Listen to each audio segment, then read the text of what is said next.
심리학자들에 따르면 사람마다 다르기는 하지만 수십 가지가 넘는 공포증이 있다고 합니다.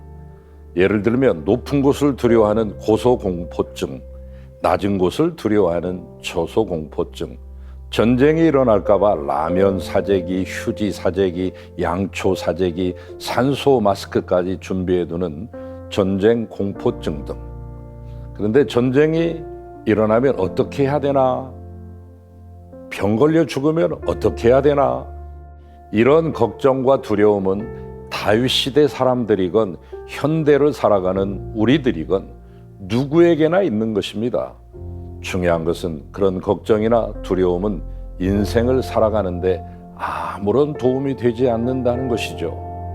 그리고 신앙생활에도 아무런 유익이 없다는 것입니다. 물론 인간에게 걱정이 있을 수는 있습니다. 그러나 그 걱정에 빠져버리면 깊은 늪에 빠진 사람처럼 좀처럼 헤어나올 수가 없는 것입니다. 그러나 다윗은 내가 누구를 두려워하리오라고 선언합니다. 그리고 그 두려워하지 않는 이유를 밝혀주고 있습니다.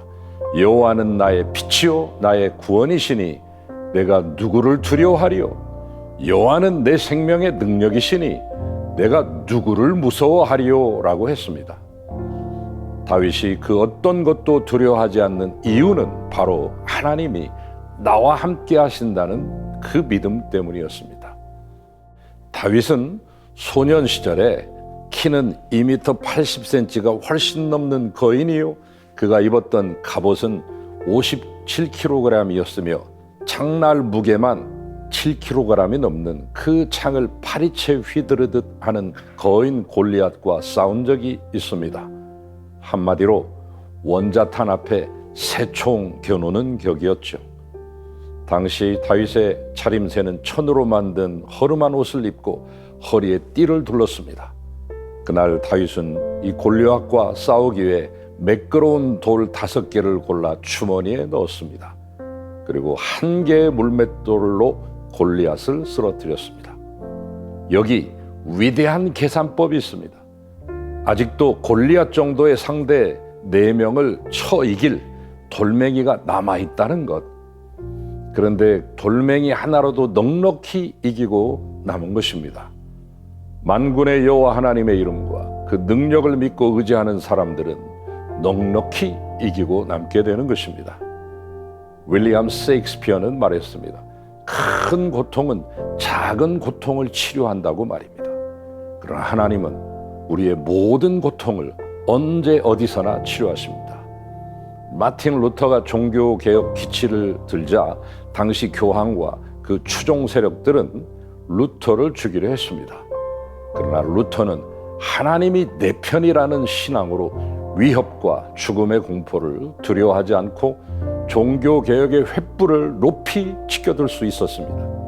그때 지은 찬송, 내 주는 강한 성이요 방패와 병기 되시니 큰 환난에서 우리를 구하여 내시리로다. 이거 아닙니까? 오늘 또 하나님과 함께하는 사람들은 겁이 없습니다. 왜?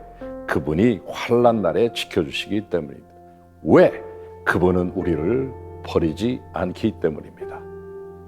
루마니아의 리차드 범브란트 목사님은 1948년 루마니아가 공산화되면서 체포되어서 14년 동안 감옥에 갇혀 온갖 고초를 겪었는데 마지막 3년 동안은 빛마저 차단된 지하 감옥에서 지내게 됩니다.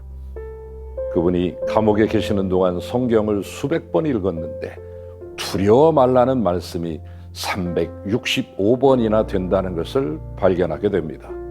그러니 하나님은 365일 매일 한 번씩 사랑하는 자녀들에게 두려워 말라고 격려하시고 위로하시는 것이라고 그 그분은 말씀했습니다.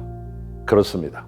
하나님은 날마다 365일 내 곁을 떠나지 않고 나를 버리지도 않으시며 나와 함께 계십니다. 겁없는 세상, 평안하고 행복한 인생을 살기를 원하신다면, 안전하고 평온한 삶을 원하신다면, 그리고 진취적인 신앙생활을 진정 원하신다면 하나님을 바라보십시오. 하나님의 얼굴을 찾으십시오. 그분을 신뢰하십시오. 하나님을 높여드리십시오. 그리하여 겁없는 그리스도인들이 되시기를 축원합니다.